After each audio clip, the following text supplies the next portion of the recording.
I want to share with you, in fact, the actual title is Navigating the Perfect Storm. Just like the name of our company suggests, Unicorn Financial Solutions. So we are not here to present you problems, the perfect storm, but to present to you solutions, which is how to navigate the perfect storm that we are in today. Alright, 2022, I call it an unprecedented year. Okay, firstly, of course, it all started from the COVID-19, which was the world suddenly halted to a sudden stop. Right, and then the global central bank unleashed a torrent of liquidity or money to the people. So they give out free checks, they pump money to inflate asset prices, they bring interest rates down to zero in a coordinated fashion. Okay, and as now it's about the 2 years anniversary now from the start of COVID, and as the world starts to reopen, most countries from a pandemic state, they become an endemic, like in Singapore, the world, we start to open up the country. Immediately, it unleashed a torrent of spending. Because with the free checks, people build up their savings, and with a suppression of spending, now they unleashed. Now I can spend money. So they unleashed a torrent of spending, and demand goes up. However, supply cannot keep up immediately, because like what Kevin mentioned, there's supply chain disruption, underinvestments, and hence because of the demand and supply imbalance, the supply can't keep up, which caused heightened inflation. And because of inflation, the Federal Reserve in late last year, in November last year, which I shared a very interesting timeline. So Jerome Powell, the chairman of US Federal Reserve, was saying inflation is transitory. And then he got renominated on 22nd of November. 8 days after his renomination, he changed his rhetoric 180 degrees to say that now we're going to fight inflation.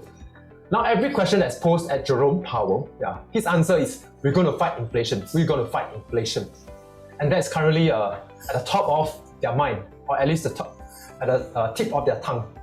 And of course, in this year itself, all these factors are exacerbated by the war, which initially we thought would be quite a short one, but as at now, it is still ongoing, and hence it's a very prolonged war.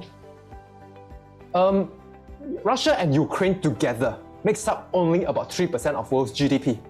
So in fact, to the world economy, the effect is not great. However, there are very big land masses, and usually big land masses contributes a lot to the commodities market. And hence, their primary effect is on commodity, which will likely prolong the inflation. So the worry was previously, I said, inflation, which will actually cause monetary tightening. The effect of inflation on asset price, to say technically, is on the denominator side. Okay, so that was actually the concern. So market has sold off after November last year, when the Federal Reserve said they're going to be raising interest rates. However, now people has the second fear, which is on the right side. The concern that we may be tipping increased interest rates so much, and together with inflation, to tip that to a recession. And that affects the asset price on the numerator side. Right? So if both sides will have a way down the asset prices, and hence it causes a more difficult, equity market or generally asset price in this year. Next, I'd like to share with you strategies, which is what we are here for. Unicorn Financial Solutions, to find solutions for all of us. I think there are two probable scenarios. The first one is what I documented in 1 step back, 3 steps forward, which you will see the car here, it managed to halt just before it hits the tree in front. Or maybe it looks more like a cactus, okay? So it managed to halt. What this means is the Federal Reserve, So now they're using their words, and probably at the front part of the action, to be able to calm inflation, by being very hawkish, which means to saying that they will tighten monetary policies aggressively. Hopefully, this will bring down demand. Because you have to understand that the current inflationary situation, the Federal Reserve has got no control over the supply side. So supply is a shortage. What they can do to bring down inflation is to lower down demand or to destroy demand by heightening the interest rates. So I think what they're trying to do is to heighten it enough in the first half of the year However, there came the war. And as I shared with you earlier, the war is an inflationary war. Okay, so it's going to create inflation because these two countries are major commodities producer. And hence now, I think now our probability will be skew more to the one on the right, which is the Federal Reserve can't step on the brake fast enough and the car actually crashed into the wall, like what you see on the right side. Okay, so where are we now? Okay, this is an investment clock, as you see on the right side. Okay, so there are 4 seasons. Okay, you can see it: recovery, boom, slowdown, and recession. This actually maps into our 4 seasons. Okay, recovery maps into spring, boom is summer, slowdown is autumn, recession is winter. As I shared with you, we're currently in the autumn season, which means we're in the slowdown season. And if you look at it, decreasing interest rates, decreasing share prices, and that's currently what we're seeing today.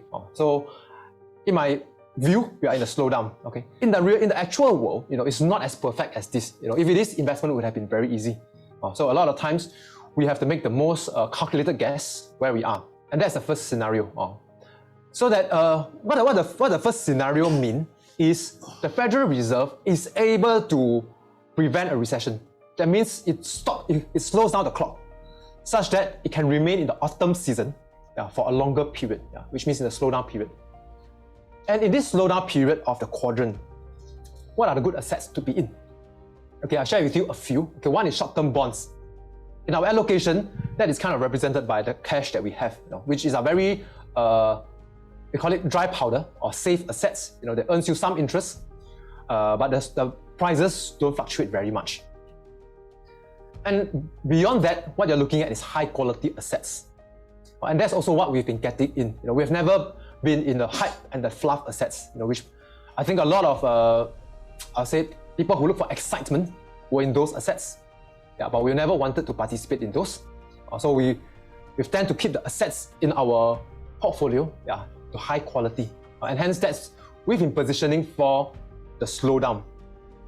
However, now, if we think the probability of a recession or the car crashing into a wall is heightened, we need to also start looking into positioning, or started thinking about it at least, to position for a recession.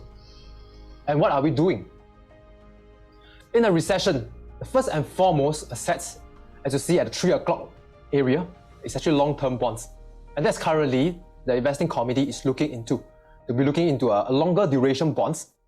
Because these assets in the recession, when the Federal Reserve reduce interest rates, will tend to perform very well. After that, we look at growth companies. Why? Why do growth companies perform well in a recession? Because you have to understand, in a recession, economic growth slows down. But growth company, or to be precise, structural growth companies, do not rely on economic growth to be growing their earnings. And hence, even in recession times, they still have the chance of growing their earnings through a recession. And that makes them a good candidate to be in during a recession time.